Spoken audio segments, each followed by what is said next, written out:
pour la riba, pour l'intérêt, Allah déclare la guerre, comme on a dit. Allah déclare la guerre à ceux qui font la riba. Et je vous assure, il y a des conférences très très intéressantes. Allah est sage. S'il l'interdit, c'est pas pour nous frustrer. C'est que c'est vraiment une chose qui est extrêmement grave. Et la fatwa qui a été donnée, comme le disait le frère Amin qui est venu à Toulouse faire une conférence, ça représente même pas 0,1% des avis des savants. Et il y a des conditions que l'on ne vous donne pas. Ah oui, mais les gens disent que, mais les savants divergent. Pas sur ton cas. Là, tu suis tes passions, c'est tout. Tu cherches pas.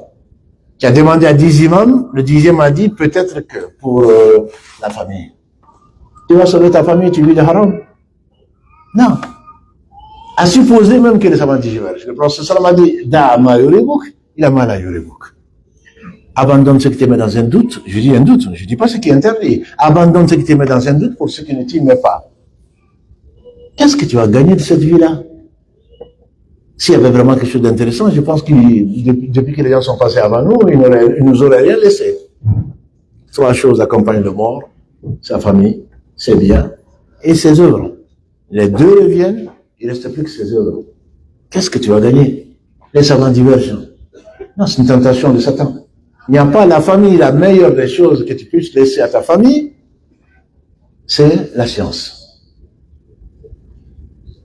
Et c'est ce dont tu vas profiter le plus. Comme l'a dit le professeur, les œuvres du fils d'Adam s'arrêtent à sa mort, sauf 3. Il a commencé dans une version du hadith, voilà donc Saleh, un enfant pieux qui prie pour ses parents. C'est ce que tu auras, c'est le meilleur investissement, c'est pas parce que tu aurais laissé un château. Tu n'es même pas encore enterré, qui sont déjà en justice pour ton héritage. Non, qu'est-ce que tu auras gagné? Rien du tout. Rien. Donc, n'écoutez pas les chantres de fatawa, sur Google ou sur le reste, parce que ça correspond à ce que toi tu aimes, ce que ton âme aime. Inna nafsa, la marathon bisu illa ma rahma rabbi. Ne te laisse pas aller. L'âme ordonne le mal, sauf celle à qui Allah fait miséricorde. Donc, je te le déconseille, on pourrait certainement rentrer pour la, oui. Dans la même continuité, pour la personne qui se rend compte, comme tout de suite, là, vous venez de dire que c'est pas autorisé, la sœur ou le frère demande, est-ce que la personne peut vendre cette maison-là? Qu'est-ce qui arrive de l'intérêt qui Ah non, les conséquences. Alhamdulillah, moi j'en connais au travers de, c'est qu'Allah a voulu, il y a beaucoup de bien dans TikTok, et d'ailleurs, il y a beaucoup de mal aussi. J'en connais au moins une du Canada en particulier, qui a su que c'est interdit, mais je vous assure, il y a de quoi répéter, parce qu'on a l'impression que les gens savent et ils désobéissent à Allah. Non, il y a beaucoup de gens, alhamdulillah, qui ne savent pas. Et nous sommes très nombreux. Et une fois que tu sais, la tawba commence par là. Tu arrêtes. Tu regrettes. Tu décides de ne plus jamais le refaire. Ça, c'est entre Allah et toi, et Allah pardonne tous les péchés. Non seulement il pardonne, en plus il te rapproche. Si tu peux vendre cette maison-là, ce serait mieux. Si tu peux pas, au moins que ta décision soit de t'en débarrasser. Et je ne dis pas de brader la maison, bien sûr. Je ne dis pas de ça. Mais au moins que tu es prête pour Allah subhanahu wa ta'ala à céder cette maison, il va te donner mieux. Et il y a un avis qui dit que maintenant que tu l'as fait, bon, ben, tu décides de ne plus le refaire. Je crains que ce ne soit pas le meilleur avis. Mais bon, je suis pas savant. Parmi c'est là le mieux. Personne n'a abandonné une chose pour Allah sans qu'Allah ne lui donne mieux. Ça, c'est sûr, c'est un hadith. Voilà. Donc, c'est ce que je conseille. Je ne dis pas que c'est facile. Je ne dis pas que c'est facile. J'entends parfois mes relations avec les sœurs et les frères, je les aime pour Allah.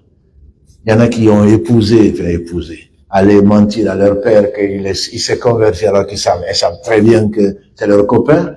Ils ne prient pas, ils ne jeûnent pas, ils ne connaissent pas Allah, ils ne connaissent pas le messager, la shahada. Ça fait 10 ans qu'il s'est converti, ils ne connaissent même pas la shahada, encore moins de prier. Ils ont eu 3 enfants. Et ensuite, la personne entend qu'il faut craindre Allah. Allah revient vers la personne, elle décide de divorcer. Parce qu'elle sait bien qu'elle trompe. Elle trompe les gens, elle se trompe elle-même. Elle sait que c'est pas celui-là qui va le sauver, elle est dans un mariage qui est haram. Elle le sait. Et vous le savez, mes sœurs. On veut convaincre, non, il s'est converti à la mosquée Taouba, il s'est converti à machin, tout ça pourquoi? Pour que les parents acceptent. Mais tu te caches de qui? D'Allah? Non. Non. Donc la tawba veut que quand tu sais que c'est haram, grâce à Allah, parce que si Allah ne t'avait pas voulu du bien, tu ne saurais pas que c'est haram. Tu mourrais dans cet état-là. Et Allah seul sait ce qui t'attend. Allah dans sa miséricorde te rappelle. Et il y a, alhamdulillah, wallah, je vous fais confiance. Je fais confiance avant tout à Allah et ensuite à ce qu'il a donné à tout un chacun. Balil insanu ala nafsihi basira. Walau alqa ma'adira. L'homme, il sait très bien ce qui est bien, ce qui est mauvais. Même s'il trouve, il ne cesse pas de trouver des excuses. On le sait tous. Et personne n'aura d'excuses devant Allah subhanahu wa ta'ala. Et remercie Allah de nous avoir montré des choses que l'on pourrait changer ici avant qu'il ne soit trop tard.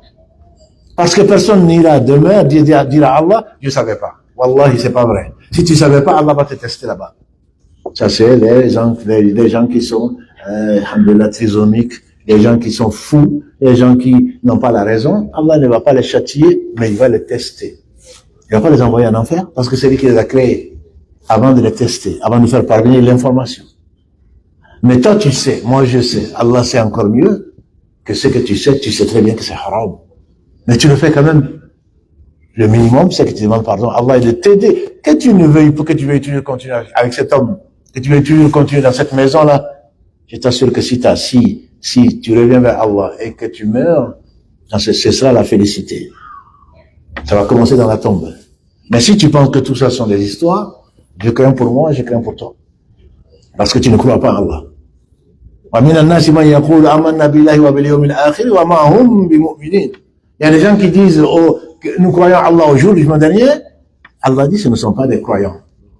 Et s'il y a un verset, je l'ai dit hier, s'il y a un verset qui me fait peur, mes frères et sœurs, c'est un verset 152, vous allez le vérifier, la sourate 3, à Uhud, des compagnons du prophète sallallahu Muhajirin et Ansar, ils ont été défiés, les ennemis d'Allah subhanahu wa ta'ala, les polythéistes, et le prophète leur a dit, ceux qui étaient sur le mont, surtout ne descendez pas. Ne descendez pas, les archers, 50 on dit, ou 70, restez là pour les éloigner. Et même si vous voyez des charognards sur nos corps, ne descendez pas. Et il a suffi que Allah leur donne la victoire, et les politiciens aient commencé à courir, et Shaitan leur dit le butin, mais si vous ne descendez pas, les autres vont le prendre. Et ils sont descendus. Et Allah les a fait subir ce que vous ne pouvez pas imaginer. Il y a eu 70 martyrs. Et ils demandent au prophète d'où ça vient. Allah dit, ça vient de vous-même. Et Allah dit, parmi vous, il y a des gens qui aiment la vie de ce bas monde. Et d'autres qui aiment l'au-delà. Allah a voulu vous tester. Ibn Abbas disait, quand elle a guéri ainsi que son père, avant la révélation de ce verset, je n'ai jamais imaginé qu'un compagnon du prophète sallallahu alayhi wa sallam pouvait aimer la vie de ce bas monde-là. Chacun d'entre nous doit le savoir. Non, moi je me connais, non, moi je me connais. Tu t'enfermes avec elle, tu dis que tu te connais. Je ne te connais pas du tout. Non, moi c'est comme ma sœur. Tu parles. C'est pas ta sœur. C'est pas ta sœur. Tu te connais. Tu te mens, oui. Tu te connais pas. Allah seul sait qui nous sommes. C'est pour cela qu'il faut s'éloigner de ce que Allah te dit, dont Allah te dit de t'éloigner. Parce qu'il sait qui tu es. Et toi, tu prétends savoir qui tu es. Bref.